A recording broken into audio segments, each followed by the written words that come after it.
राधाताई आणि मोहनरावांना 2 मुले होती, प्रवीण आणि सुनील. प्रवीण मोठा होता आणि सुनील छोटा होता. प्रवीणच्या बायकोचं नाव कविता होते, तर सुनीलच्या बायकोचे नाव रिया होते. राधाताई आणि मोहनरावांच्या दोन्ही सुना खूप चांगल्या होत्या, पण त्यातल्या त्यात कविता खूपच चांगली होती. सासूची खूप चांगल्या प्रकारे काळजी घ्यायची आणि सासऱ्यांची देखील. रिया मात्र वेगळ्याच स्वभावाची होती. तिला फक्त प्रॉपर्टी आणि दागिन्यांवरच जास्त तिचं लक्ष असायचं.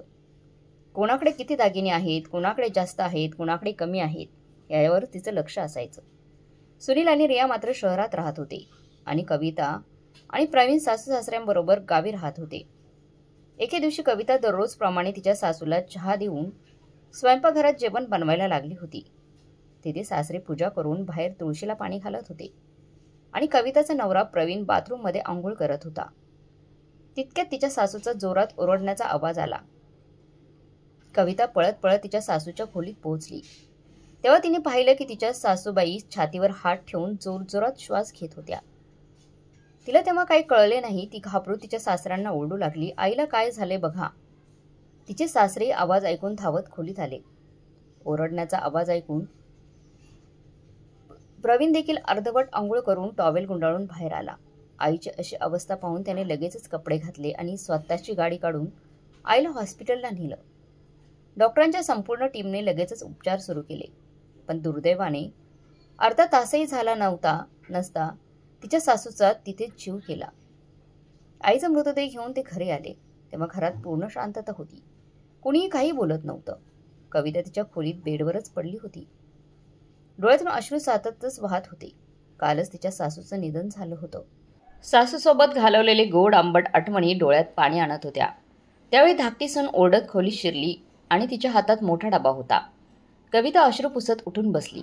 लहान जावेने पलंगावरच डबा उघडला आणि म्हणाली, जाऊबाई, मी सासूच्या कपाटातून सगळे दागिने आणले आहेत. आता हे दागिने आपण वाटून घेऊयात. हे पाहून कविता धक्क्यातच राहिली, कारण लहान जावेने कधी सासूची चावी घेऊन कपाट उघडले आणि तिजोरीतील सगळं दागिन्यांचा डबा कसा आणला हे तिला कळलंच नव्हतं. डब्यातून दागिने बाहेर काढल्याबाबत तिला काहीच माहिती नव्हती.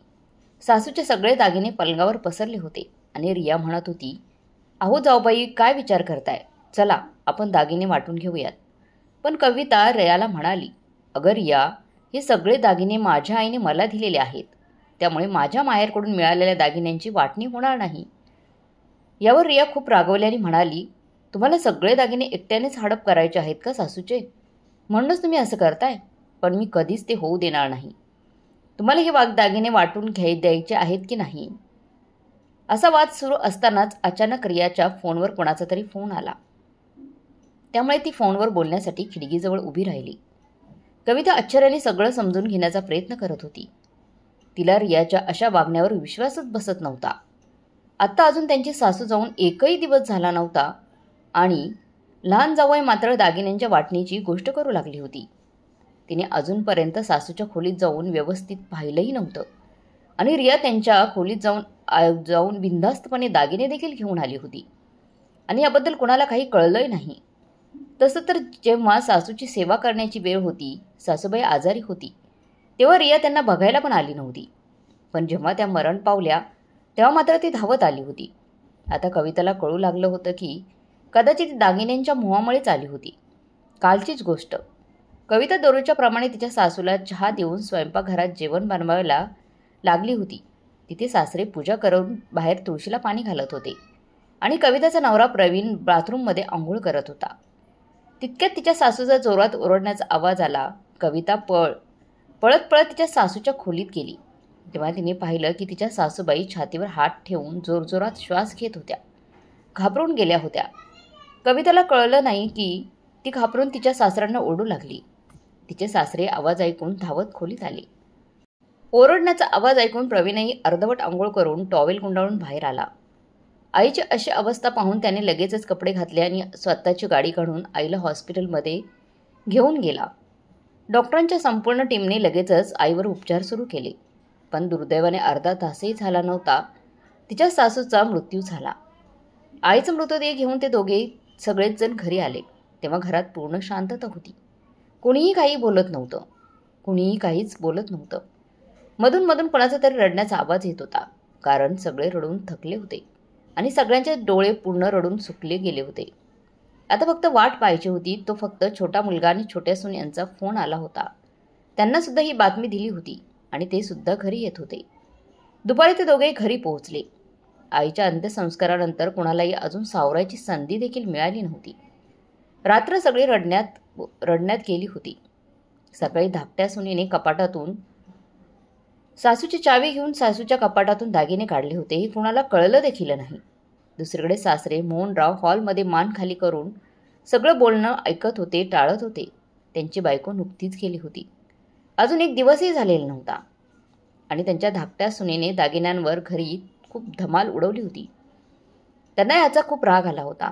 रिया फोनवर बोलून झाल्यावर फोन ठेवून परत अंथरुणावर येऊन बसली आणि म्हणाली, चला हो ताई, आता आपण दागिन्यांची वाटणी करून घेऊयात.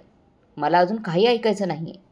आई तर गेल्या, त्यामुळे आता हे दागिने कुठल्या ना कुठल्या हातात नक्कीच गेले पाहिजेत. म्हणून याची वाटणी करणंच योग्य राहील. आपण ती वाटणी करून घेऊयात. मी वारंवार इथे त्यासाठी पुन्हा येणार नाही, येऊ शकणार नाही मी. मग आपण लगेच वाटप करून घेऊया. मग कविता म्हणाली, अगं रिया, तुला कळलं नाही का? हे दागिने आईचे नाहीत तर माझे आहेत. हे मला माझ्या माहेरकडून मिळाले आहेत. त्यावर रिया म्हणाली, ताई, हे दागिने कुठूनही आले तरी चालेल किंवा कोणालाही मिळाले तरी ठीक आहे, पण हे दागिने अर्धे आधी आईच्या तिजोरीत होते ना, मग हे दागिने त्यांचेच असतील आणि या घरातलं सगळं सामान आईबाबांचंच आहे. मग हे दागिने फक्त तुमचे कसे असणार, तुमचे कसे होणार? आणि तसंही सासूच्या दागिन्यावर माझा पण तितकाच हक्क आहे जेवढा तुमचा आहे. मोहनराव म्हणजे त्यांचे सासरे जे इतक्या वेळापासून हॉलमध्ये शांत बसून त्यांचं बोलणं ऐकत होते, आता त्यांच्याकडून सुद्धा हे सहन झालं नाही. ते मोठ्या सुनेच्या खोलीत आले आणि छोट्या सुनेला ओरडून म्हणाले, रिया, काय तमाशा लावला आहे सकाळपासून? तुझ्या सासूला अजून 24 तासही जाऊन झाले नाहीत आणि तू दागिन्यांच्या वाटणीबद्दल बोलतेय. येथे तुझे कोणतेही दागिने नाहीत, सासूबाईंची देखील नाहीत, आणि हे दागिने तुझ्या सासूचेही नाहीत. तुझ्या सासूने तिचे सारे दागिने माझ्या उपचारांच्या दरम्यान विकून टाकले होते आणि तुझे हे दागिने पाहतेस ना, ते सगळे मोठ्या सुनेचे आहेत, कविताचे आहेत, जे तिला तिच्या माहेरच्या लोकांनी दिले आहेत. खरं तर कविता तिच्या सासूचा खूप आदर करत होती. जेव्हा तिची सासू एक एक करून दागिने विकायची तेव्हा मोठी सून त्यांना म्हणायची, आई, माझे दागिने तर तुमचेच आहेत. जर तुम्हाला दागिने घालायचे असतील तर तुम्ही माझे दागिने घालत जा. पण माझ्या बायकोला कधीच हे दागिने घालायची संधी मिळालीच नाही. कदाचित तिचे सगळे दागिने उपचारादरम्यान विकण्याचा हेतूच होता आणि तसंच झालं. आणि तसंच तू तुझ्या सासूवर कधीच विश्वास ठेवला नाहीस आणि तुझे दागिने, स्वतःचे दागिने त्यांच्याकडे ठेवण्यासाठी कधी दिले नाहीत. मग आता दागिन्यांच्या हव्यासासाठी तू तिची तिजोरी उघडून बसली आहे सासूची. दागिने तर मोठ्या सुनेचे आहेत आणि यातील तुला एकही या घरातील दागिना मिळणार नाही. दागिन्यांची वाटणी होणारच नाही, कारण दागिने सासूचे नाहीतच. जेव्हा सासूची सेवा करायची वेळ होती तेव्हा त्यात सहभागी होण्यासाठी तू आलीच नाहीस. हे मला खरंच वाईट वाटतं. पण आता दागिन्याची वाटणी करण्यासाठी तोंड वर करून तू इथे आली आहेस. माणूस स्वतःचा आदर स्वतः निर्माण करतो. जर तुला हे सगळं करायचं असेल तर तू इथून निघून जा. मला कोणाची गरज नाही आणि यापुढे कोणीही दागिन्यांबद्दल काही बोलणार नाही. त्यानंतर ते मोठ्या सुनेला म्हणाले, कविता, आता हे दागिने तू तुझ्या अलमारीत तुझ्या जवळच ठेव, कारण तुझी सासू आता या जगात राहिली नाही. असं म्हणत म्हणत त्यांचा घसा दाटून आला होता. तो डोळ्यातून अश्रू आणत स्वतःच्या खोलीत निघून गेले. तर धाकटी बहीण रागाने उभी राहिली आणि म्हणाली, मग माझी इथे गरज नसताना मी इथे का राहू? असं बोलून ती रागाने लाल झालेली तिच्या खोलीत गेली. पतीनं म्हणाली, मला आत्ताच इथून निघायचंय. बायकोचं असं म्हणणं ऐकून तिच्या नवऱ्याने तिला जोरात कानाखाली मारले आणि म्हणाला, मूर्ख बाई, मूर्ख, अगं, मी इथे दागिने घेण्यासाठी नाही तर माझ्या कुटुंबाला भेटायला आलो होतो. मी अशा दुःखाच्या प्रसंगात माझं कुटुंब एकटं सोडून मी जाईन असं नाही. असं होऊ शकत नाही. जर तुला जायचं असेल तर तू मोकळेपणाने जाऊ शकतीस. नवऱ्याचा मार खाल्ल्यावर या गप्पा चालू असताना तिचा नवरा स्वतःच्या रागावर कंट्रोल ठेवून म्हणाला, सॉरी, मी तुझ्या कानाखाली मारली, पण जर हीच परिस्थिती तुझ्या माहेरी असती आणि त्यावेळी मी तुझ्या माहेरी येऊन संपत्तीच्या वाटणीबद्दल बोललो असतो, पैशाचा मोह दाखवला असता, तर तुला तेव्हा कसं वाटलं असतं? जरी पैसे, धन, संपत्ती, दागिने यांची किंमत आणि महत्त्व जास्त असलं तरी ते एका जीवापेक्षा जास्त काहीच नाही. हे तुला कसं कळत नाही? अशा वेळेस दुःखाच्या परिस्थितीत आपल्याला आपल्या कुटुंबासोबत असणं फार गरजेचं असतं. उभं राहिलं पाहिजे आपल्या कुटुंबाबरोबर. वाटणीबद्दल बोलून त्यांचं मन दुखू नये. याबद्दल तू एकदा मानवी दृष्टिकोनातून एकदा तरी मनापासून विचार कर. मग कदाचित तुला समजेल. हे ऐकून धाकट्या सुनेच्या पापण्या आपोआप खाली वळल्या आणि ती शांतपणे बेडवर जाऊन बसली. आता खोलीत शांतता पसरली होती. दुसरीकडे कविताने ती सारे दागिने एकत्र केले आणि स्वतःच्या अलमारीत ठेवले, कारण ते सारे दागिने तिच्या बाहेरच्या लोकांनी तिला स्वतःला दिलेले होते. तिच्या वडिलांनी स्वतःचा घाम गाळून स्वतःच्या कमाईने ते सारे दागिने खरेदी करून मुलीला लग्नाच्या वेळी दिले होते. मग ती तिचे दागिने तिच्या जावेला कसे देऊ शकत होती, जर ते तिचे स्वतःचे मालकीचे होते? पण आता कविता सुटकेचा सुस्कारा सोडला तिने, कारण सासऱ्यांनी आपल्या लहान सुनेला स्पष्टपणे सांगितले होते की हे दागिने कोणाचे आहेत ते. त्यानंतर रियाने घरात काही मग गोंधळ घातला नाही, कारण स्वतःच्या पतीनेच फटकारल्यानंतर तिला कळालं होतं की ही वेगळी सगळी वेळ अशी वागत राहण्याची नाही.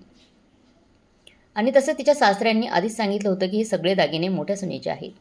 त्यामुळे घरात काही तमाशा करून काही उपयोगच नव्हता. 13व्या नंतर ते तिथून शांतपणे निघून गेले. आता कविता सासऱ्यांची पूर्ण काळजी घेऊ लागली.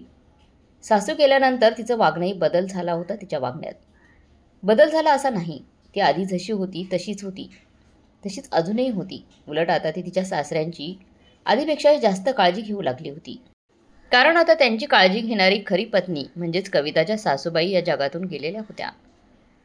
तर मग मित्रमैत्रिणींनो, बऱ्याच ठिकाणी फक्त सासू सासऱ्यांना सांभाळायचं नाही तर त्यांच्या प्रॉपर्टीवर सुनांचा डोळा असतो, जसा रियाचा होता. पण तिच्या सासऱ्याने तिची चांगलीच कान उघडणी केली. तर मग मित्रमैत्रिणींनो, तुम्हाला आजची ही कथा कशी वाटली कमेंट बॉक्समध्ये नक्की कथा सांगा. आणि कथा चांगली वाटली असेल तर लाईक शेअर सबस्क्राईब नक्की करा. धन्यवाद.